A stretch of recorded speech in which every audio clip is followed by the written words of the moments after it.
Good morning students, welcome to MKH maths Sneha Singathia. और MKH की इस साइंस की वीडियो सीरीज़ में आप सभी का स्वागत है। हमने कक्षा 10 का आपका साइंस का चैप्टर नंबर 7 जो है वो स्टार्ट किया हुआ था, नियंत्रण और समन्वय, जिसके भाग 1 में हमने हमारे पूरा का पूरा जो तंत्रिका तंत्र होता है उसके बारे में स्टडी किया था। और तंत्रिका तंत्र के जो बाकी के पार्ट्स हैं, जैसे जो सेंट्रल नर्वस सिस्टम है यानी कि जो केंद्रीय तंत्रिका तंत्र है, उसमें हमने देखा था कि 2 पार्ट्स होते हैं, एक मस्तिष्क होता है और एक मेरुरज्जु होता है। तो आज हम उस मस्तिष्क के बारे में स्टडी करने वाले हैं। वैसे मस्तिष्क की जो आउटर स्ट्रक्चर होती है, यानी उसका जो एक हमने इस टाइप से पढ़ा था कि उसका एक खोल होता है बाहरी, जिसको हम कपाल या खोपड़ी कहते हैं, और उसके अंदर यहाँ पर बीच में ब्रेन होता है और यहाँ पर तीन जो है लेयर्स होती हैं इस टाइप से, जिनको मेनिंजेस कहते हैं। तो ये हमने पढ़ा था। और आज हम इसके जो ब्रेन था, हमारा ब्रेन के अंदर की जो स्ट्रक्चर है उसको समझने वाले हैं। तो सिंपल सा पहले तो आप देख लीजिए, एनसीईआरटी बुक के अकॉर्डिंग बिल्कुल सेम डायग्राम मैंने यहाँ पर ड्रॉ किया। आप इस टाइप का डायग्राम अपनी नोटबुक में मस्तिष्क हेडिंग डाल करके सेम टू सेम डायग्राम आप नोट कर लीजिएगा। इसमें हम देखते हैं, सबसे पहले तो ये समझ लेते हैं, उसके बाद हम डायग्राम पर चलेंगे कि हमारा जो मस्तिष्क होता है उसके 3 भाग होते हैं मेनली: अग्र मस्तिष्क, मध्य मस्तिष्क और पश्च मस्तिष्क। जो अग्र मस्तिष्क होता है उसके भी फर्दर 3 पार्ट्स होते हैं: प्रमस्तिष्क, थैलेमस और हाइपोथैलेमस। जो मध्य मस्तिष्क होता है उसमें वैसे 4 पार्ट्स होते हैं। पश्च मस्तिष्क में 3 पार्ट्स होते हैं, एक होता है अनुमस्तिष्क, एक होता है पोन्स और एक होता है मेंडुला। चलिए इनको डायग्राम में देख लेते हैं। हमारा जो अग्र मस्तिष्क होता है, अग्र मस्तिष्क ये वाला जो पूरा एरिया है ये पूरा अग्र मस्तिष्क है। देखते हैं किन किन पार्ट से मिलकर के बना है। अग्र मस्तिष्क हमारा प्रमस्तिष्क, थैलेमस और हाइपोथैलेमस से बनता है। तो हम देखते हैं कि एक तो हमारा ये जो प्रमस्तिष्क आ गया, यानी ये जो रेड वाला पूरा हिस्सा है, ये रेड वाला, ये सारा का सारा हमारा प्रमस्तिष्क है। और ये जो प्रमस्तिष्क होता है वो जो अग्र मस्तिष्क होता है उसका लगभग या पूरे मानव मस्तिष्क का 80 से 85% भाग ही अकेला होता है। 80 से 85%। देखिए कितना बड़ा भाग जो है ये अकेला कवर कर रहा है। तो ये प्रमस्तिष्क अग्र मस्तिष्क का हिस्सा है। इसके बाद अग्र मस्तिष्क में हमने प्रमस्तिष्क देख लिया, और प्रमस्तिष्क के साथ एक थैलेमस और एक हाइपोथैलेमस भी इसका पार्ट होता है। देखिए थैलेमस कहीं यहाँ होता है, यहाँ पर एक थैलेमस होता है यहाँ पर, और थैलेमस के जस्ट नीचे यहाँ पर एक होता है हाइपोथैलेमस। थैलेमस जो होता है वो प्रेरक और जो संवेदी संकेत होते हैं उनका केंद्र होता है, यानी संकेत जो है वो सबसे पहले यहाँ पर आकर के, मतलब ये थैलेमस जो है वो संवेदी और जो प्रेरक जो संकेत होते हैं उनका केंद्र होता है।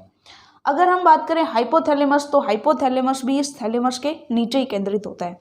अगर हम बात करें नेक्स्ट मध्य मस्तिष्क, तो ये वाला जो पार्ट है, ये वाला ब्लू कलर, ये छोटे वाला इंटरनल स्ट्रक्चर, ये मध्य मस्तिष्क होता है। ये भी, इसके भी 4 पार्ट्स होते हैं, जिसमें से 2 पार्ट तो सुनने के काम में आते हैं और 2 पार्ट देखने के। ये भी हम जब इसका वर्णन करेंगे तब करेंगे। नेक्स्ट बात करते हैं पश्च मस्तिष्क की। तो देखिए ये ब्लू का ये बीच वाला पार्ट एक बार आप छोड़ दीजिए। ये बीच वाला पार्ट छोड़ने के बाद बाकी का जो ब्लू पार्ट है ये हमारा होता है जो हमारा पश्च मस्तिष्क होता है। देखिए पश्च मस्तिष्क में एक तो ये वाला पार्ट होता है जिसको हम बोलते हैं अनुमस्तिष्क। देखिए ये दिखाया हुआ है, ये वाला जो पार्ट है फूल के जैसा, ये अनुमस्तिष्क होता है। उसके बाद पोन्स, ये वाला जो हिस्सा होता है इसे हम पोन्स कहते हैं, और इसी का एक हिस्सा होता है मेंडुला ऑब्लोगेटा, मेंडुला जो कि मेरुरज्जु से अटैच होता है डायरेक्ट यहाँ पर, और ये वाली जो स्पाइनल कोड जो निकली रहती है इसको हम मेरुरज्जु बोलते हैं, जो कि हमारे सीएनएस का यानी कि केंद्रीय तंत्रिका तंत्र का दूसरा हिस्सा है मस्तिष्क के बाद। तो ये हमारी मस्तिष्क की पूरी स्ट्रक्चर हुई। आप ये फ्लो चार्ट बना करके और इस डायग्राम को अच्छे से नोट कर लीजिए। फिर हम अच्छे से अग्र मस्तिष्क, मध्य मस्तिष्क और पश्च मस्तिष्क में थ्योरी वाइज हमें क्या चीज़ पढ़नी चाहिए, याद करनी चाहिए, वो हम लिख लेंगे। एक चीज़ ध्यान देने वाली है, ये जो अग्र मस्तिष्क होता है एक्चुअल में ये 2 पार्ट्स में बटा होता है। कैसे? देखिए ये जो स्ट्रक्चर हम देख रहे हैं ये किस टाइप की स्ट्रक्चर है, उसमें देखिए एक्चुअल में जो मस्तिष्क होता है उसकी स्ट्रक्चर कुछ इस टाइप से होती है। यहाँ पर जो प्रमस्तिष्क होता है वो 2 भागों में बटा रहता है, बीच में से 2 भागों में, एक लेफ्ट वाला और एक राइट वाला। ये दोनों कुछ इस टाइप से जुड़े होते हैं। और ये जो स्ट्रक्चर हम देख रहे हैं ये हम इसको यूं खोल के ये वाली स्ट्रक्चर देख रहे हैं। राइट, समझ में आ रहा है आपको कि ये राइट और लेफ्ट दोनों पार्ट्स हैं। जैसे ये खुलता है ये वाली लोब को हम ऐसे करके देख रहे हैं, तो ये हमारा ये वाला डायग्राम हमें कुछ इसका ऊपर वाला पार्ट जो है वो कुछ इस टाइप से दिखाई देता है। तो ये चीज़ भी हम पढ़ेंगे, देखते हैं थ्योरी वाइज। तो फर्स्ट हेडिंग हम डालेंगे डायग्राम को बनाने के बाद, फ्लो चार्ट को बनाने के बाद, और इसका आप स्क्रीनशॉट लेना चाहे तो स्क्रीनशॉट ले सकते हैं। इसके बाद हम फर्स्ट हेडिंग डालते हैं हमारी अग्र मस्तिष्क, और उसमें देखते हैं कि थ्योरी वाइज हमें नोट्स में क्या लिखना है। अग्र मस्तिष्क हेडिंग डालते हुए आप लिखेंगे, चलिए, कि प्रमस्तिष्क कोमा थैलेमस तथा हाइपोथैलेमस मिलकर अग्र मस्तिष्क का निर्माण करते हैं। एज इट इज इसको आप नोट्स में लिख लेंगे कि प्रमस्तिष्क, थैलेमस और हाइपोथैलेमस मिलकर के इस अग्र मस्तिष्क का निर्माण करते हैं। नेक्स्ट लाइन में आप लिखेंगे कि प्रमस्तिष्क मानव शरीर का 80 to 85%, प्रमस्तिष्क मानव शरीर का 80 से 85% भाग बनाता है, और यह मस्तिष्क का वह भाग है जहां से ज्ञान,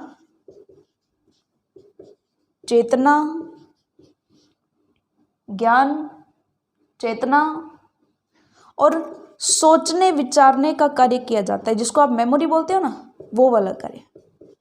सोचने, नोट्स में लिखिए कि यह मस्तिष्क का वह भाग है जहां से ज्ञान कोमा चेतना कोमा सोचने विचारने का कार्य संपादित होता है। और एक लंबा गहरा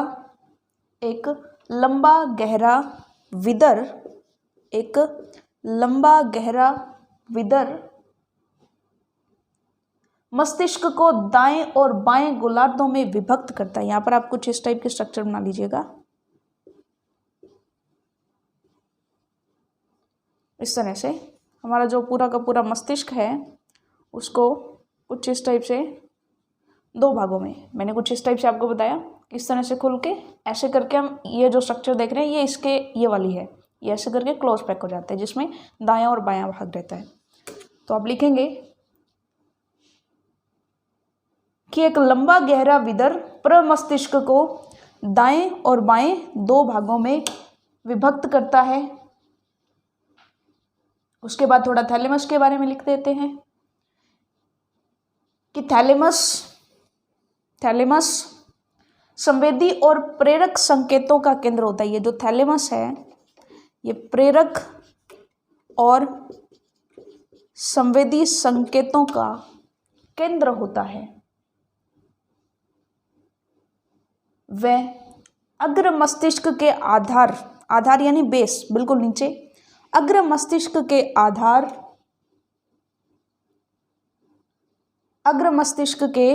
आधार के समीप हाइपोथैलेमस जो है हमारा स्थित होता है। तो आप लिखेंगे अग्र मस्तिष्क के आधार के समीप हाइपोथैलेमस स्थित होता है। यह भाग यानी हाइपोथैलेमस, यह भाग भूख कोमा प्यास कोमा निद्रा कोमा ताप कोमा थकान कोमा मनोभावनाएं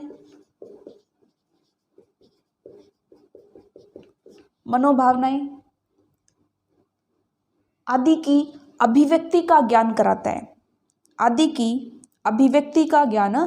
है। यानी हमें भूख प्यास लगी है, कौन बताएगा? हाइपोथैलेमस बताता है।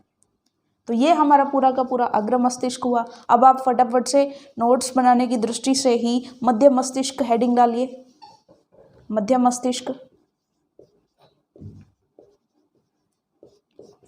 मस्तिष्क, इसमें हम लिखेंगे यह हाइपोथैलेमस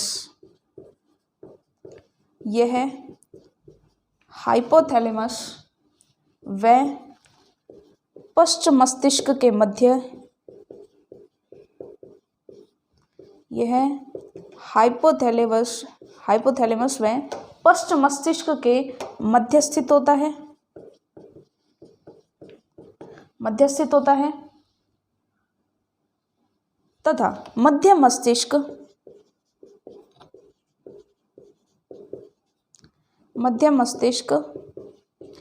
4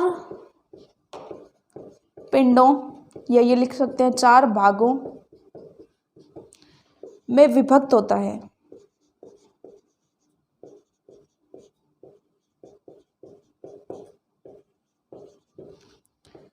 जिसमें जिसमें ऊपरी दो पिंड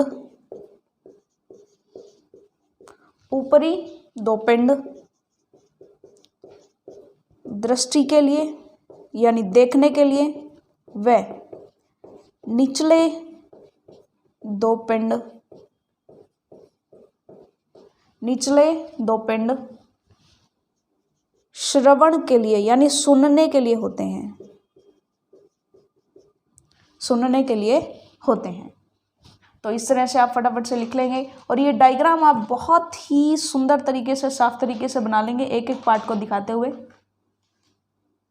नेक्स्ट हम बात करते हैं पश्च मस्तिष्क।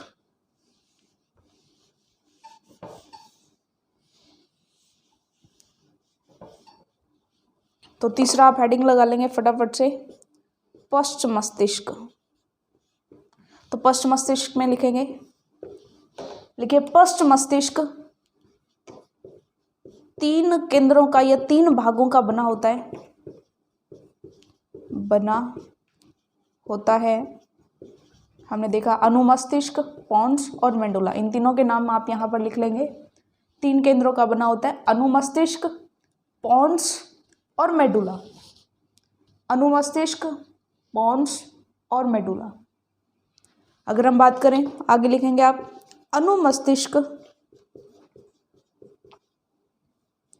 अनुमस्तिष्क हमारी शारीरिक गति यानी चलने फिरने की जो भी शारीरिक बॉडी मूवमेंट होती है, हमारी शारीरिक गति एवं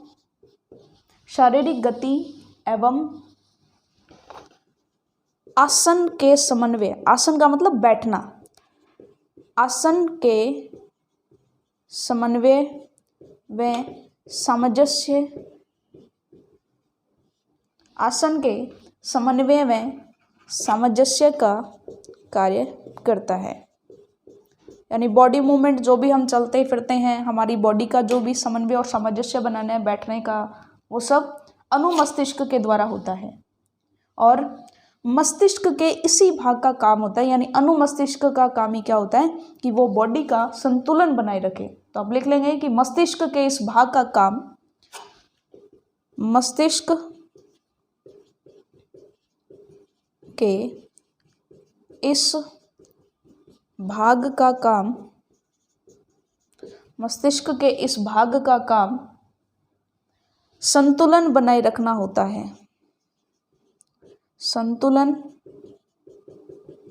बनाए रखना होता है। अगर हम बात करें पोन्स की, तो पोन्स में हम लिखेंगे कि पोन्स जो है वो हमारी श्वसन क्रिया को नियंत्रित करता है। पोन्स श्वसन क्रिया को नियंत्रित करता है। अगर हम तीसरे भाग की बात करें, मेडुला ऑब्लोगेटा, तो मेडुला ऑब्लोगेटा में आप लिखेंगे कि मेडुला ऑब्लोगेटा द्वारा शरीर में जो अनैच्छिक क्रियाएं होती हैं, मेडुला ऑब्लोगेटा द्वारा अनैच्छिक क्रियाओं, अब देखिए हमने देखा था कि कुछ ऐच्छिक क्रियाएं होती हैं और कुछ अनैच्छिक क्रियाएं होती हैं। ऐच्छिक क्रियाएं जैसे मेरा दिल कर रहा है मैं अपने इस हाथ को हिलाऊं, उंगलियों की मूवमेंट कराऊं, तो मैंने इस टाइप से मेरी अंगुलियों की मूवमेंट करा दी। लेकिन मैं मतलब अगर अपने को घबराहट होती है, या उस केस में जैसे हम बहुत तेज़ दौड़ करके आते हैं तो हमारी जो धड़कन है वो एकदम से बढ़ जाती है, या मान लो हम भोजन की सुगंध हमें आए या हम भोजन को देखें तो मुंह में लार आने लगती है, तो ये सब अनैच्छिक क्रियाएं होती है जिनका कंट्रोल हमारे पास नहीं होता है। तो जो अनैच्छिक क्रियाएं हैं, लेकिन फिर भी माइंड तो कंट्रोल करता है ना उसको।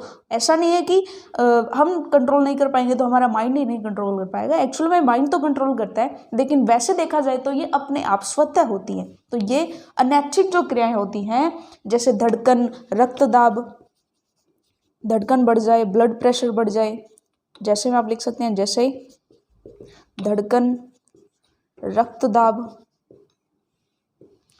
और देखें तो पाचक रसों का स्त्राव,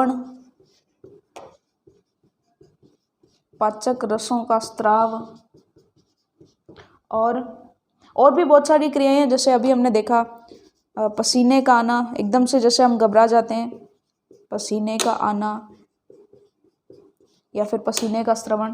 तो इस टाइप की जो क्रियाएं होती हैं ये सब अनैच्छिक क्रियाएं, जैसे ये वाली क्रियाएं आप ब्रैकेट में लिख सकते हैं, किसके द्वारा? मेडुला ऑब्लोगेटा के द्वारा नियंत्रित होती हैं।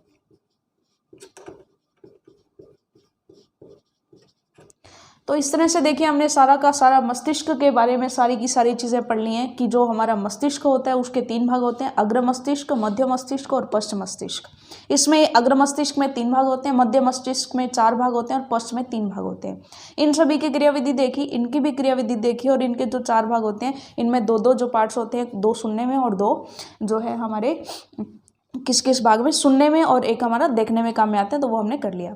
अब हम नेक्स्ट हमारा जो CNS जो सेंट्रल नर्वस सिस्टम है उसका जो दूसरा भाग है मस्तिष्क के बाद मेरुरज्जु या मेरुदंड, उसकी बात करते हैं।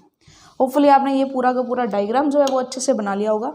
तो ये जो हमारे मेरुरज्जु है जो रीढ़ की हड्डी में सुरक्षित रहता है, जैसे हमने देखा था स्टार्टिंग में भी कि ये जो हमारा ब्रेन है इसको हम सिंप्लीफाइड फॉर्म में इस टाइप का डायग्राम बना रहे हैं। इसके बाद यहाँ से ये जो मेरुरज्जु निकल रहा है, ये वाला जो मेरुरज्जु निकल रहा है ये इस टाइप से पूरी रीढ़ की हड्डी में स्टेबल रहता है, पूरी बॉडी के अंदर में रीढ़ की हड्डी के अंदर स्टेबल रहता है। तो ये कुछ इस तरह से हमारा दिमाग हो गया, यानी ये तो हो गया ब्रेन जिसके बारे में हम पढ़ चुके हैं। सेंट्रल नर्वस सिस्टम यानी केंद्रीय तंत्रिका तंत्र, हमने पिछली वीडियो में देखा था कि तंत्रिका तंत्र के 2 हिस्से होते हैं, केंद्रीय और परिधीय। तो ये केंद्रीय में ब्रेन था और दूसरा हमारा था मेरुदंड या मेरुरज्जु। तो हम इस मेरुदंड या मेरुरज्जु के बारे में पढ़ लेते हैं। तो आप नेक्स्ट हेडिंग फटाफट से डालिए, मेरुदंड या मेरुरज्जु। मस्तिष्क के बाद दूसरी हेडिंग CNS का यानी केंद्रीय तंत्रिका तंत्र का हमारा दूसरा अंग, फटाफट से हेडिंग डालेंगे मेरुदंड। मेरुदंड, मेरुदंड में इसको हम कहते हैं इंग्लिश में स्पाइनल कॉर्ड। स्पाइनल कॉर्ड ये भी लिख सकते हैं। चलिए अब देखते हैं इसके अंदर कि खोपड़ी के आधार पर, एक्चुअल में जो हमारी खोपड़ी होती है, पूरी खोपड़ी के आधार में एक बड़ा सा छिद्र होता है और उस छिद्र को हम फोरामन मैग्नम कहते हैं, फोरामन मैग्नम कहते हैं। और इससे होकर मस्तिष्क का जो अंतिम भाग हमने देखा था कि जो मेरुरज्जु से अटैच होता है मेडुला ऑब्लोगेटा, उससे होकर के वो आगे बढ़ता है। यानी मेडुला ऑब्लोगेटा से उस होल में से निकल करके आगे कौन बढ़ता है? मेरुदंड बढ़ता है। देखिए सिंपली जैसे ये हमारी पूरी खोपड़ी होगी, उसके अंदर से एक होल होगा और यहाँ से यहाँ पर मेडुला ऑब्लोगेटा होगा, वहाँ से जुड़ करके ये कौन निकलेगा? स्पाइनल कॉर्ड निकलेगा। तो ये हमने देख लिया कि किस तरह से जो स्पाइनल कॉर्ड हमारी निकलती है। इसी बात को हम लिख लेते हैं, चलिए नोट्स के पॉइंट ऑफ व्यू से, कि खोपड़ी के आधार, यहाँ से इसके अंदर लिख लेते हैं कि खोपड़ी के आधार, खोपड़ी के आधार पर एक बड़े छिद्र, एक बड़ा सा छिद्र होता है, फोरामन मैग्नम। इसको अंडरलाइन कर लेते हैं हम, फोरामन मैग्नम से होकर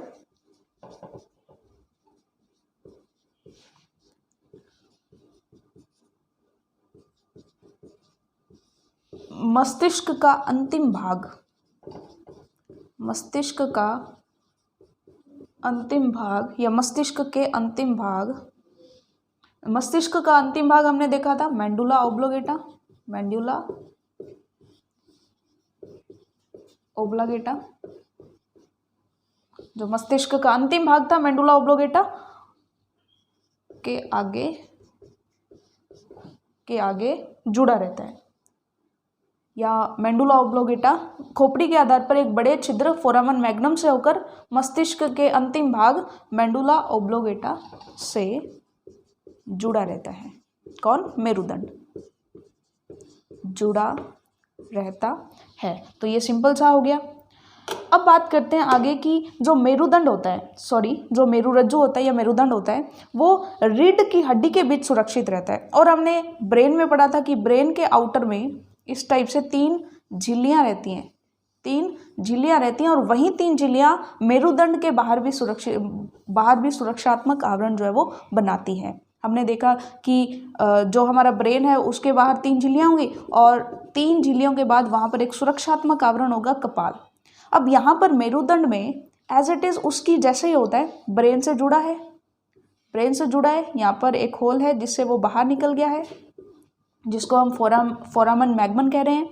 उसके बाद भी यहाँ पर सुरक्षात्मक आवरण बनाएगी रीढ़ की हड्डी, लेकिन रीढ़ की हड्डी तो बहुत ज़्यादा जो है वो स्ट्रांग होती है। अगर मूवमेंट के कारण जो मेरुदंड है वो तो बहुत वीक पार्ट होता है, मतलब बहुत सॉफ्ट पार्ट होता है, तो यहाँ पर ये डैमेज हो सकता है। डैमेज के लिए यहाँ भी वो 3 झिल्लियाँ जो है वो पाई जाती है जो उसको सुरक्षात्मक आवरण जो है वो प्रदान करती है। तो सिंपल सी बात है, वो भी बात हम यहाँ पर लिख लेते हैं। तो लिखते हैं फटाफट से कि मेरुरज्जु, ये पॉइंट्स के फॉर्म में लिख लेते हैं।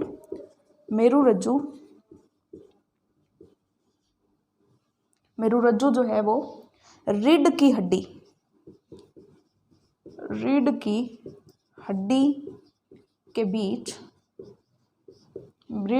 के बीच सुरक्षित रहता है।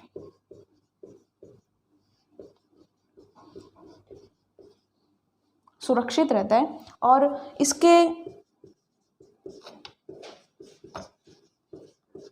चारों तरफ वही 3 झिल्लियाँ, चारों तरफ 3 झिल्लियाँ। ब्रैकेट में आप जो नेम है वहीं से ले सकते हैं, हम फुल शॉर्ट फॉर्म में लिख सकते हैं सीधा DAP। चलिए, 3 झिल्लियाँ पाई जाती हैं। खैर इनके बीच में जो हमारा लिक्विड होता है CSF वो भी यहाँ पर रहता है। और ये जो मेरुदंड होता है या मेरुरज्जु यानी स्पाइनल कॉर्ड जो होती है, ये हमारी लगभग 45 सेंटीमीटर लंबी होती है। तो ये भी हम यहाँ पर लिख लेते हैं कि इसकी लंबाई जो होती है वो लगभग कितनी होती है, लगभग 45 सेंटीमीटर होती है, 45 सेंटीमीटर होती है। और मेरुरज्जु जो होता है वो काम क्या करता है? एक्चुअल में ये जो मेरुदंड है ना, मेरुदंड जो होता है, जो हमारी रीढ़ की हड्डी होती है उसको मेरुदंड बोलते हैं। और मेरुदंड के अंदर ये जो इस टाइप से पोर्शन रहता है इसे क्या कहते हैं हम? मेरुरज्जु। यहाँ पर 3 लेयर्स पाई जाती हैं जो इसको सुरक्षात्मक आवरण प्रदान करती हैं। इधर भी 3 लेयर्स पाई जाती हैं जो इसको सुरक्षात्मक आवरण प्रदान करती हैं। और इसके बीच में इस तरह से ये जो स्पाइनल कॉर्ड है ये रहती है, जो कि आगे जाकर किससे जुड़ी होती है? ब्रेन से जुड़ी होती है। चलिए अब नेक्स्ट बात करते हैं हम। अब ये स्पाइनल कॉर्ड काम क्या करती है तो देखते हैं।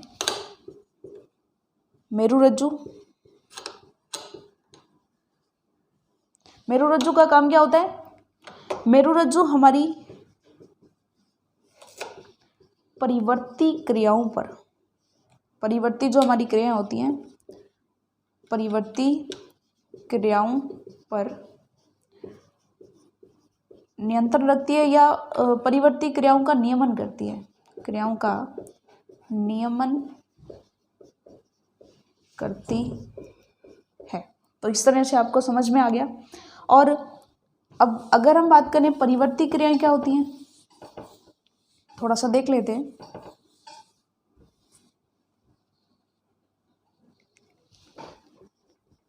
ये जो परिवर्ती क्रियाएं होती हैं ये होती क्या है? तो आप नोट डाल करके एक हेडिंग डालिए छोटी सी, परिवर्ती क्रियाएं। तो सिंपल सी बात है कि वे क्रियाएं जिन्हें व्यक्ति बिना सोचे समझे तुरंत संपादित कर दे। जैसे मान लो चोट लगी, जैसे मान लो हमारे कोई सुई चुभते ही हम हाथ को अचानक से हटा लेंगे, किसी गर्म चीज़ को छूते ही हम अपने हाथ को फटाक से पीछे खींच लेंगे। तो वो वाली जो क्रियाएं जो अचानक संपादित की जाती हैं उन्हें हम परिवर्ती क्रियाएं कहते हैं। तो आप लिख लेंगे कि वे क्रियाएं जिन्हें व्यक्ति बिना सोचे समझे तुरंत संपादित कर देता है। फॉर एग्जाम्पल कि किसी नुकीली वस्तु से छू जाने पर हाथ तुरंत पीछे हटा लेना, या फिर तेज प्रकाश में आंखों की पुतली का सिकुड़ना, चीखते समय आंखें झपकाना। तो ये सब क्रियाएं क्या होती हैं? परिवर्ती क्रियाएं होती हैं। तो ये होपफुली आप लिख लेंगे। अब नेक्स्ट हम बात करते हैं। देखिए हमने पिछली वीडियो में हमारी बात की थी कि जो तंत्रिका तंत्र होता है, तंत्रिका तंत्र, ये लिखना नहीं है, आप जस्ट समझ लीजिए कि जो तंत्रिका तंत्र होता है ये हम पीछे पढ़ चुके हैं। एक तो केंद्रीय तंत्रिका तंत्र होता है और दूसरा परिधीय तंत्रिका तंत्र होता है। केंद्रीय तंत्रिका तंत्र जो होता है वो दो चीज़ों से मिलकर के बनता है, मस्तिष्क और मेरुरज्जु, मस्तिष्क और मेरुरज्जु। जबकि जो परिधीय तंत्रिका तंत्र होता है वो तंत्रिकाओं से मिलकर के बनता है, तंत्रिकाओं से। और ये जो पूरा सिस्टम है ये न्यूरॉन यानी कि तंत्रिका कोशिका से मिलकर, एक विशेष प्रकार की कोशिकाएं मिलकर के इस तंत्र का निर्माण करती है, जिन्हें हम तंत्रिका कोशिका कहते हैं। और ये भी सब न्यूरॉन से मिलकर के बने होते हैं। तो ये पूरा का पूरा तंत्रिका तंत्र ही न्यूरॉन से बना होता है। और बेसिकली जो तंत्रिकाएं होती हैं यहाँ पर तो होता ही वो है, यानी कि इस तरह से तंत्रिकाएं होती हैं, ये हम देखेंगे इसकी स्ट्रक्चर। और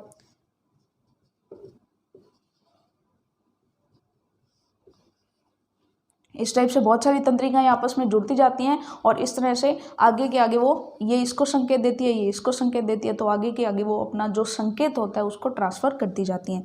यानी तंत्रिका तंत्र का निर्माण इस तंत्रिका कोशिका से होता है। तो अब हम तंत्रिका कोशिका के बारे में समझ लेते हैं, उसके बाद हम हमारा जो परिधीय तंत्रिका तंत्र है उसे समझेंगे। तो हमारा बेसिक जो सिस्टम है सारा का सारा वो तंत्रिका कोशिका पर चलता है। तो हम तंत्रिका कोशिका को बहुत ही अच्छे से यहाँ पर समझ लेते हैं। तो अगर हम बात करें तंत्रिका कोशिका की, तो देखिए तंत्रिका कोशिका सिंपल सी बात है, कोशिका क्या होती है आपने 9th क्लास में पढ़ा है कि जो शरीर की सबसे छोटी संरचनात्मक और क्रियात्मक इकाई होती है उसे ही हम क्या कहते हैं, कोशिका कहते हैं। और हमने देखा कि जो हमारा तंत्रिका तंत्र है वो कुछ विशेष प्रकार की कोशिकाओं से निर्मित होता है जिसको हम तंत्रिका कोशिका कहते हैं। चलिए इसको पढ़ते हैं कि तंत्रिका तंत्र की सबसे छोटी संरचनात्मक और क्रियात्मक इकाई तंत्रिका कोशिका, और इसको एक और नाम होता है इसका जिसको बोलते हैं न्यूरॉन होती है। और यह अपनी सहायक कोशिकाओं के साथ मिलकर तंत्रिका तंत्र के समस्त कार्यों को संपादित करती है। तो सिंपल सी बात आप तंत्रिका कोशिका में लिख लेंगे, ये तंत्रिका कोशिका की डेफिनेशन है। उसके बाद हम बात करें तंत्रिका कोशिका के पार्ट्स की, तो तंत्रिका कोशिका जो होती है उसके मुख्य 3 भाग होते हैं, डेंड्राइट, कोशिका काय और तंत्रिकाक्ष। अब ऐसे तो आपको कुछ समझ में नहीं आया, चलिए डायग्राम में देखते हैं। ये आपके सामने ये न्यूरॉन का एक छोटा सा सुंदर सा डायग्राम है, आप इसको एज इट इज बना लीजिएगा। पहले डेफिनेशन नोट कीजिएगा, उसके बाद ये और उसके बाद डायग्राम, फिर हम इसके तीनों भागों का वर्णन भी करेंगे। चलिए देखिए, जो हमारा सबसे पहले ये जो स्टार लाइक स्ट्रक्चर होती है ये हमारी मेन कोशिका का मेन पार्ट है जिसको हम कोशिका काय कहते हैं। या फिर अगर हम देखें कि इसकी जो आउटर स्ट्रक्चर है, जो सेल की कोशिका की बॉडी है, इसको हम साइटोन कहते हैं, सेल बॉडी या साइटोन। वैसे ये आपके लिए इंपॉर्टेंट नहीं है क्योंकि एनसीईआरटी को हमें फॉलो करना है। तो उसके अंदर जो हम मेन पार्ट्स हैं वो हमारे 3 पार्ट्स होते हैं मेनली। जो कोशिका काय है यानी कि इसके अंदर जो भी होगा, इसके अंदर साइटोन के अंदर जो भी होगा उसको हम कोशिका काय बोलेंगे। अब इसके अंदर क्या होता है, तो मेनली आपको पता है कि किसी भी कोशिका में एक केंद्रक होता है, सिंपल सी बात है, केंद्रक होता है। और यहाँ पर से माइटोकॉन्ड्रिया भी होगा जिससे हम कोशिका का बिजली घर कहते हैं। और बाकी जो होता है, बाकी का जो क्षेत्र है वो सारा हमारा फिल होगा किससे, बाकी का जो एरिया है हमारा वो लिक्विड से फिल्ड होगा। इसी को ही हम कहते हैं कोशिका काय, कोशिका काय। कि ये जो पूरा पार्ट है इस तरह से ये सारा कोशिका काय है। कोशिका काय के अंदर ये केंद्र होगा, माइटोकॉन्ड्रिया होगा, तो आप इसे भी लिख सकते हैं, ये केंद्रक है और ये हमारा माइटोकॉन्ड्रिया है।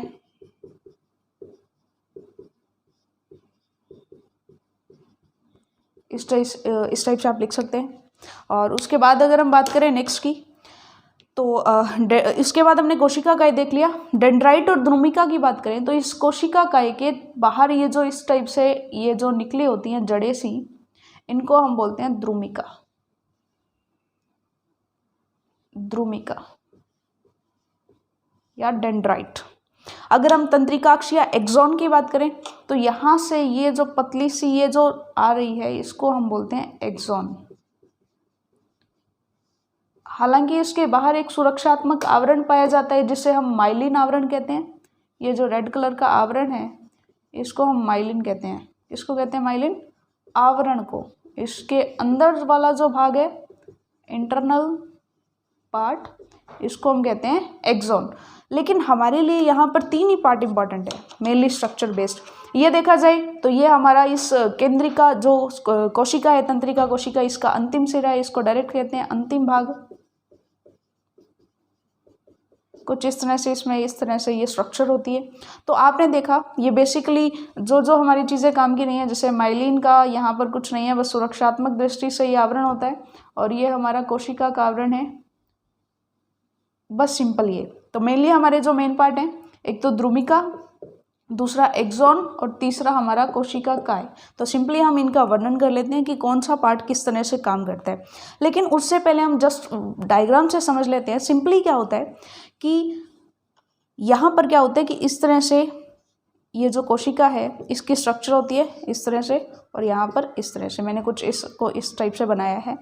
और हमने देखा था कि पूरी बॉडी में जो हमारा अंग होता है, जैसे हमने इस तरह से वहाँ पर एक डायग्राम बनाया था कि जो हमारा हाथ होता है और ये जो हमारा ब्रेन होता है, फिर ये स्पाइनल कॉर्ड होती है, यहाँ से लेकर यहाँ तक संकेत लेकर के कौन जाता है, यही जो तंत्रिका कोशिकाएं होती है वो लेकर के जाती हैं। तो यहाँ पर बहुत सारी तंत्रिकाएं, एक यहाँ पर, फिर यहाँ पर, फिर यहाँ पर, फिर यहाँ पर, इस तरह से बहुत सारी तंत्रिका कोशिकाएं जुड़ी होंगी। एक्चुअल में क्या होता है कि यहाँ पर इसके पीछे फिर एक तंत्रिका कोशिकाएं होगी इस टाइप से, फिर यहाँ पर एक तंत्रिका कोशिका होगी। तो एक्चुअल में यहाँ पर ये जो द्रुमिकाएं होती हैं ये आगे वाली कोशिका से संकेत लेती हैं, फिर यहाँ से तो वो संकेत इसके अंतिम सिरे में आ जाता है, और ये जो अंतिम सिरा है ये आगे की कोशिका की जो द्रुमिका होती है उसको वो संकेत ट्रांसफर करती है, और फिर वो संकेत यहाँ से जाते हुए इसके अंतिम सिरे में आ जाता है। इसका अंतिम सिरा आगे वाली कोशिका की ये जो द्रुमिकाएं होती हैं इनको संकेत ट्रांसफर करता है। द्रुमिका से संकेत जो हमारा यहाँ पर कोशिका काय में आ जाता है, और कोशिका काय उस संकेत को इस एक्सॉन से होते हुए जो अंतिम भाग है यहाँ से होते हुए आगे वाली कोशिका के जो द्रुमिका है उसको ट्रांसफर कर देता है। तो चलिए इनके सभी भागों का हम वर्णन कर लेते हैं। ये आपने नोट कर लिया होगा, और डायग्राम को बहुत ही अच्छे तरीके से इस डायग्राम को आप बना लीजिएगा, क्योंकि कई बार एग्जाम में सिर्फ 1 मार्क का क्वेश्चन आ जाता है कि न्यूरॉन के स्ट्रक्चर बताइए या तंत्रिका कोशिका का नामांकित चित्र बनाइए। तो ये तंत्रिका कोशिका का नामांकित चित्र भी आप बना सकते हैं। तो इन सभी तीनों भागों का हम वर्णन करेंगे। चलिए देख लेते हैं। तो सबसे पहले आप हेडिंग डालेंगे तंत्रिका कोशिका में, आपने वो पॉइंट सब लिख लिए होंगे, और फर्स्ट हेडिंग हम डालेंगे इसके अंदर, फर्स्ट हेडिंग डालेंगे हम डेंड्राइट, क्योंकि सबसे पहले तो कोशिका का सबसे पहला भाग तो यही होता है जो काम करता है, डेंड्राइट या फिर द्रुमिका, डेंड्राइट या फिर द्रुमिका। इसके अंदर हम लिख लेते हैं, द्रुमिका के अंदर हम लिखेंगे कि ये तंत्रिका तंत्र से निकले कोशिकीय द्रवी प्रलंब है। ये तंत्रिका कोशिका से निकले, ये रेशेनुमा स्ट्रक्चर होती है, ठीक है। तंत्रिका कोशिका से निकले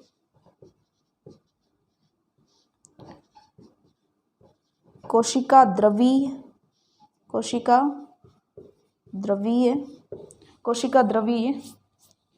कुछ इस टाइप से लिखेंगे आप, कोशिका द्रवीय प्रलंब होते हैं। कौन? डेंड्राइट या द्रुमिका। द्रुमिका ये वाला भाग है, ये जो निकले हुए हैं यहाँ पर हमने दिखाया है इसको, पहला पार्ट ये द्रुमिका। तो ये तंत्रिका कोशिका से निकले कोशिकीय द्रवीय प्रलंब होते हैं। इनके सिरे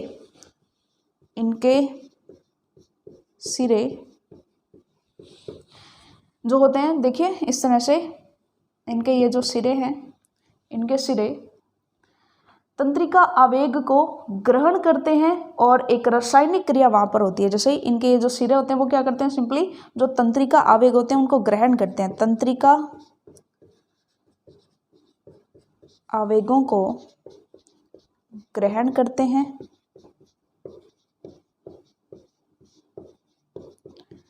वह एक रासायनिक क्रिया होती है, एक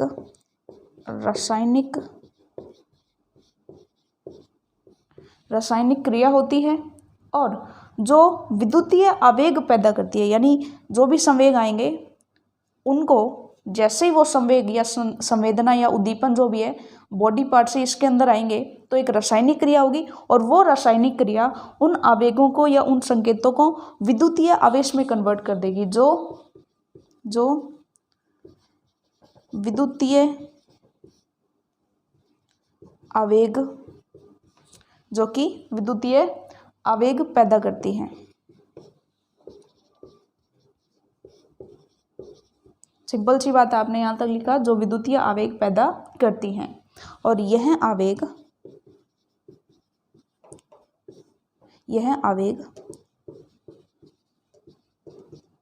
संपूर्ण कोशिका काय में संचरित होते हैं।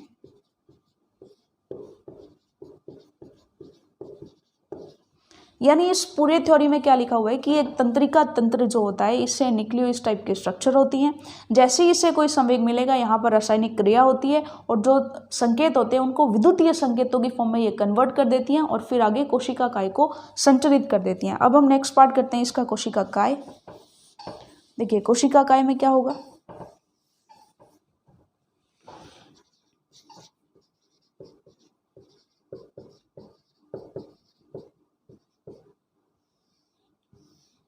तो सिंपल सा हम फटाफट से लिखते हैं कि कोशिका काय में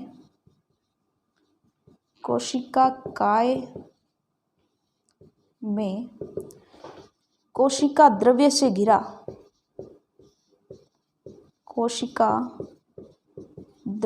घिरा एक स्पष्ट केंद्रक होता है।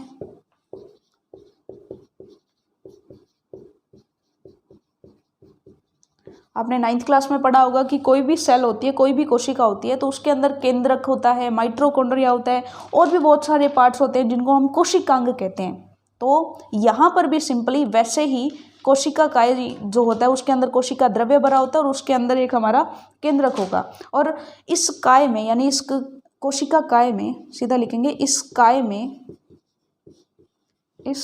में बाकी कोशिकांग भी होते हैं, बाकी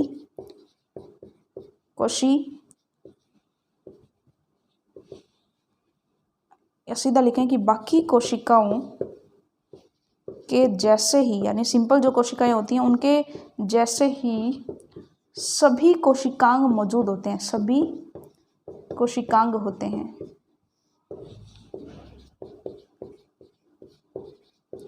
तो बाकी कोशिकाओं के जैसे ही इसमें जो है कोशिकांग होते हैं। उसके बाद ये क्या करेगी, यहाँ से जो भी विद्युतीय संकेत है उनको एक्सॉन की सहायता से वो अंतिम भाग में पहुंचा देगी। तो सिंपली हम लिखेंगे कि कोशिका काय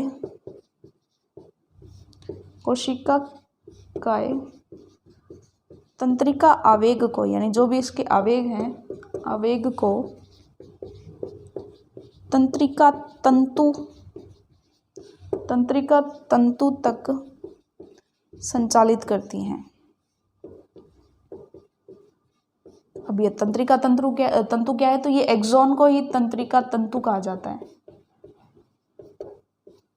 ये वाला जो इंटरनल ब्लू वाला पार्ट है इसको तंत्रिका तंतु कहते हैं। तो ये तंत्रिका यहाँ से हमारी जो हमारी द्रुमिका थी उसने संकेत दिया, फिर वो यहाँ से होते हुए अब हमारा तंत्रिका तंतु तक आ गया। अब हम नेक्स्ट पार्ट करते हैं एक्सॉन। नेक्स्ट इसका थर्ड पार्ट कौन सा होगा, एक्सॉन। देखिए एक्सॉन में देख लेते हैं। एक्सॉन के अंदर अगर हम सिंपल सा देखें तो इसको तंत्रिकाक्ष भी कहते हैं, तंत्रिकाक्ष, और इसके अंदर मौजूद होता है तंत्रिका तंतु। तो सिंपल सी बात है कि यह सूचना के विद्युत आवेग को कोशिका का एक से दूसरी न्यूरॉन की द्रुमिका तक पहुंचाता है। यानी ये यहाँ तक, ये पूरा नीचे तक एक्सॉन है। इसका जो अंतिम पार्ट है यहाँ से वो दूसरी जो कोशिका होगी उसकी द्रुमिका जो इसके नीचे, देखिए इसके नीचे भी इस टाइप से जो है नेक्स्ट हमारी कोशिका होगी जिसकी द्रुमिका यहाँ पर ऐसे ऐसे निकली होंगी, और यहाँ पर ये यहाँ से होते हुए उस संकेत को दूसरी कोशिका तक पहुँचा देंगे। तो हम एक्सॉन में सिंपल लिखेंगे कि यह सूचना को या सूचना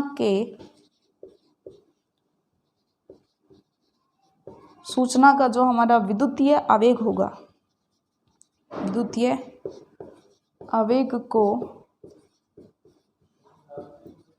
कोशिका काय से लेगी, कोशिका काय से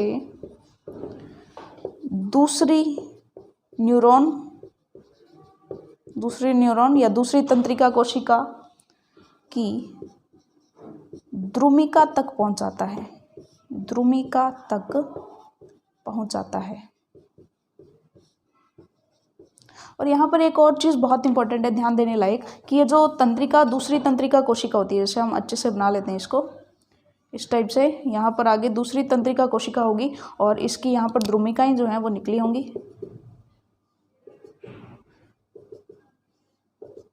तो इनके बीच में इस तरह से डायरेक्ट कांटेक्ट नहीं होगा, इनके बीच में थोड़ा सा गैप होगा और इनके बीच में एक संबंध पाया जाता है, जिसे सिनेप्स बोलते हैं, डायरेक्ट कांटेक्ट में नहीं होता, एक संबंध होता है, ये एक स्ट्रक्चर होती है जिसे हम सिनेप्स बोलते हैं। इस सिनेप्स के द्वारा यहाँ से यहाँ तक जो संवेग होते हैं उनको ट्रांसफ़र कर दिया जाता है। तो यहाँ पर हम नोट डाल के भी लिख सकते हैं ताकि हम इस पॉइंट से एग्जामिनर को और इफेक्टिव आंसर दे पाएँ कि दो समीपस्थ न्यूरॉन्स होते हैं, जो दो समीपस्थ न्यूरॉन्स के बीच पाया जाने वाला संबंध सिनेप्स होता है।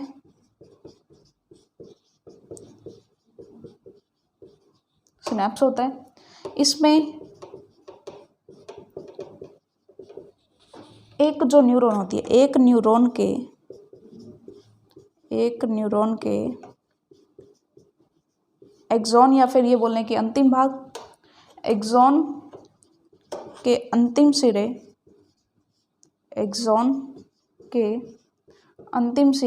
व दूसरे न्यूरॉन की द्रुमिका, दूसरे न्यूरॉन की जो द्रुमिका होती है मिलकर सिनेप्स का निर्माण करते हैं। यानी इनके बीच में एक संबंध बन गया जिससे इसके बीच में जो संकेत हैं, जो आवेग हैं, उनका ट्रांसफ़र हो रहा है, उसको हम बोलते हैं सिनेप्स। और यहाँ पर एक और चीज़ इम्पॉर्टेंट है, थोड़ा सा सिंपल सी बात है कि पहली तंत्रिका कोशिका क्या होगी, इसको ट्रांसफ़र करेगी दूसरी तंत्रिका कोशिका तक और इस तरह से ये होती हुई स्पाइनल कॉर्ड या फिर माइंड में जाएगी और वहाँ पर जाते ही हमें प्रतिक्रिया मिलेगी जो कि वापस कहाँ पर आएगी, बॉडी पार्ट तक आएगी और हम अपनी प्रतिक्रिया को परफॉर्म करेंगे। तो हम देखते हैं, हमने पढ़ा था कि जो हमारा सेंट्रल नर्वस सिस्टम होता है उसमें दो पार्ट्स होते हैं, माइंड यानी ब्रेन और मेरुरज्जु, और जो तंत्रिका कोशिकाएं हैं वो मिलकर के परिधीय तंत्रिका तंत्र का निर्माण करती है जिसमें तंत्रिकाएं होती है। तो उनको भी देख लेते हैं। तो नेक्स्ट हम सेकेंड हमारी हेडिंग आएगी परिधीय तंत्रिका तंत्र।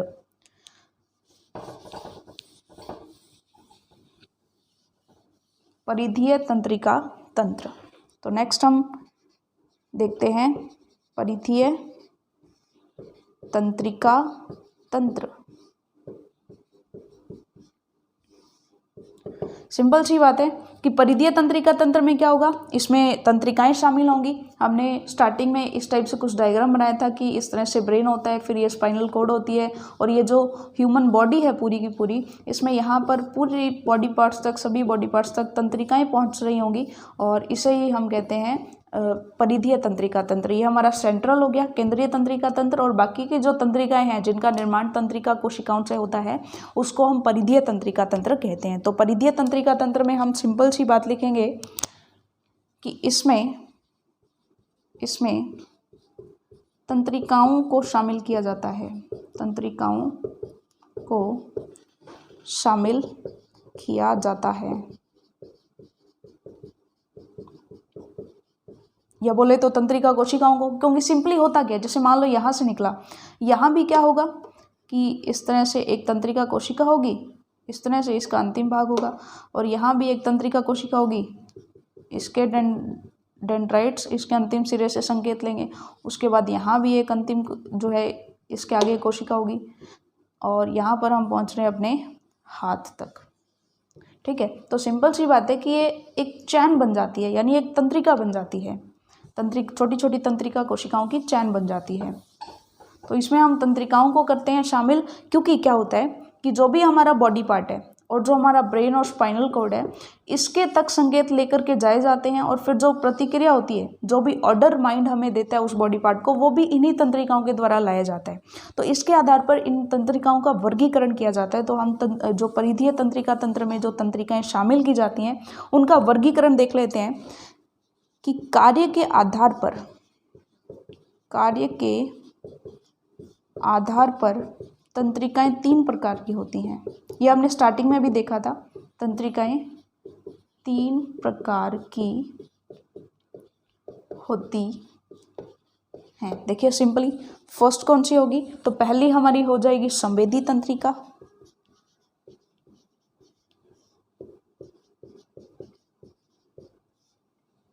और उसके बाद दूसरी हमारी हो जाएगी प्रेरक या चालक तंत्रिका।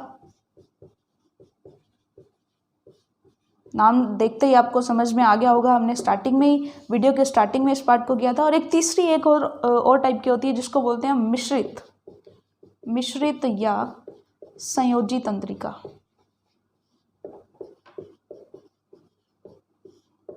तो इनके नाम से ही यहाँ पर हमें स्पष्ट हो रहा है। संवेदी तंत्रिकाएं कौन सी होंगी? संवेदी तंत्रिकाएं ये बाहरी वातावरण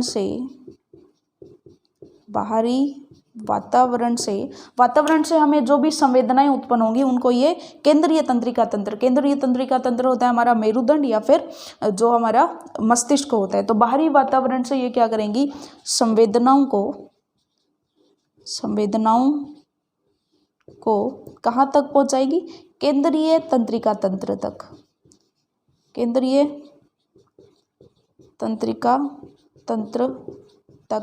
पहुँच जाती हैं। हिंट के तौर पर अगर आप लिखना चाहें तो आप लिखेंगे बॉडी टू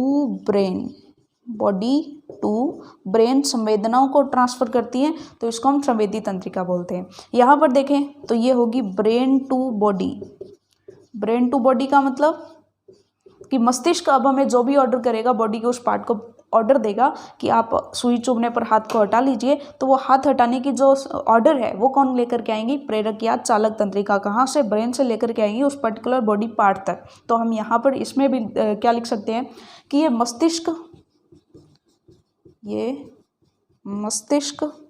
या मेरुरज्जु के संदेश प्रभावित अंग। अब सुई हाथ को चुभ रही है तो उस हाथ को ही जाकर के बोलेंगे ना कि हाँ भाई हाथ को हटा लीजिए। सुई हाथ को चुभ रही है तो पैर को थोड़ी ना जाकर के बोलेंगे। तो संदेश प्रभावित अंग तक ले जाती हैं।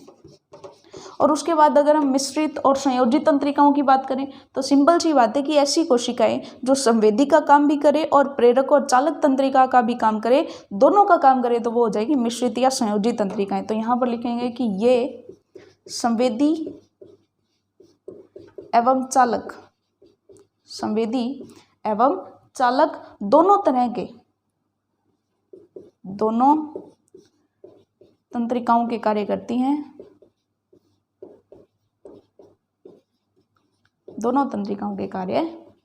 हैं। तो इस तरह से ये हमारा हो गया। कार्य के आधार पर तंत्रिकाएं 3 प्रकार की हो गई, संवेदी, प्रेरक या चालक और मिश्रित। चूंकि ये हमें काम करने के लिए प्रेरित करती हैं, हाथ हटाने के लिए प्रेरित करेंगे, हर काम जो भी प्रतिक्रिया आने उसके लिए प्रेरित करती हैं, इसके लिए हम इसको प्रेरक तंत्रिकाएं कहते हैं। नेक्स्ट बेसिस पर देखें उत्पत्ति के आधार पर, तो उत्पत्ति के आधार पर तंत्रिकाएं हमारी 2 प्रकार की होती हैं, कपाल तंत्रिकाएं और मेरु तंत्रिकाएं। उत्पत्ति का मतलब होता है कि कहाँ से वो एक्चुअल में स्टार्ट हो रही हैं। तो कपाल तंत्रिकाएं ऐसी तंत्रिकाएं जो मस्तिष्क से रिलेटेड होती हैं, और मेरु तंत्रिकाएं ऐसी तंत्रिकाएं जो मेरु रज्जु से संबंधित होती हैं। और ये संख्या में 12 जोड़ी होती हैं और मेरु तंत्रिकाएं संख्या में 31 जोड़ी होती है। यहाँ पर जोड़ी का मतलब क्या है? जैसे ये हमारी मेरु रज्जु होता है, तो मेरु रज्जु में लेफ्ट और राइट दोनों साइड में जोड़ी में निकलती हैं। तो ये हमारी एक हो गई, ये दूसरी हो गई। तो इस तरह से जोड़ी में दोनों साइड लेफ्ट और राइट जोड़ी में निकलती हैं, इसलिए यहाँ पर जोड़ी लिखा हुआ है कि 31 जोड़ी होती हैं। ओके, अगर हम नेक्स्ट बात करें तो नेक्स्ट छोटा सा हमारा आधार और है कि तंत्रिकाओं को 2 और आधारों पर बांटा जाता है। फॉर एग्जांपल हम देखें, जो हमारी चालक तंत्रिकाएं होती हैं, जो चालक या प्रेरक तंत्रिकाएं होती हैं वो दो तरह की होती हैं। तो ये आप नोट लगा करके लिख सकते हैं, नोट कि चालक तंत्रिकाएं दो प्रकार की होती हैं। कई बार इनके बारे में पूछ लिया जाता है, तो हम नोट कर लेते हैं कि चालक तंत्रिकाएं हमारी दो प्रकार की होती है। कौन कौन सी?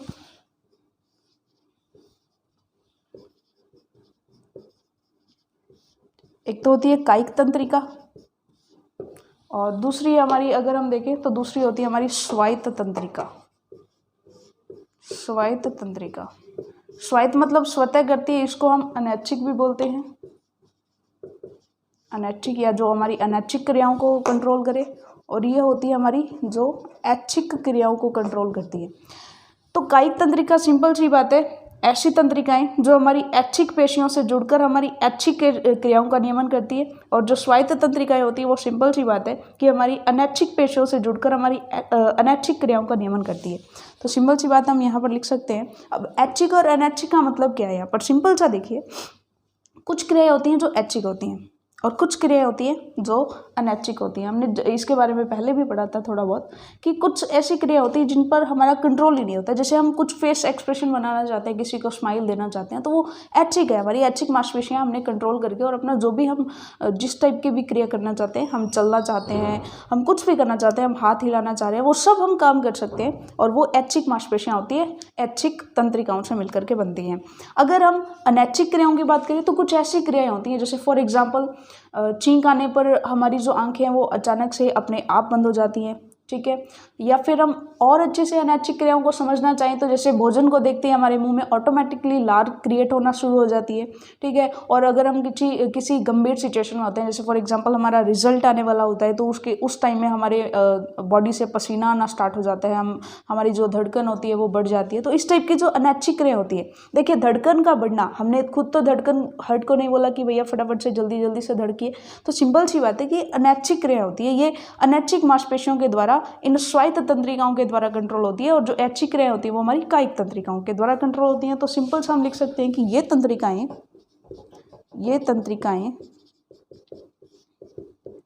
हमारी ऐच्छिक पेशियों से जुड़कर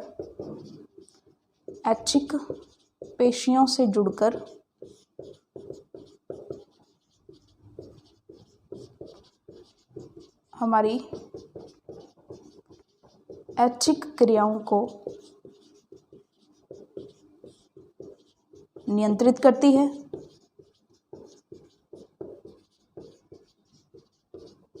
और यहाँ पर हम बस सेम टू सेम लाइन लिखेंगे, और ऐच्छिक को हम कर देंगे अनैच्छिक, कि ये तंत्रिकाएं हमारी अनैच्छिक जो पेशियां हैं उनसे जुड़ करके हमारी अनैच्छिक क्रियाओं का नियंत्रण करती है। तो देखिए इस तरह से हमारा पूरा का पूरा जो CNS था, केंद्रीय जो हमारा नर्वस सिस्टम था, और जो हमारा परिधीय तंत्रिका तंत्र था, इनको मिलाकर के पूरा का पूरा जो हमारा तंत्रिका तंत्र है वो आज इस वीडियो में हमारा कंप्लीट हो चुका है। और नेक्स्ट जो हमारा अंतःस्रावी तंत्र है, इस चैप्टर का सेकंड पार्ट, वो हम करेंगे हमारी नेक्स्ट वीडियो में। तब तक के लिए all the best for your self studies.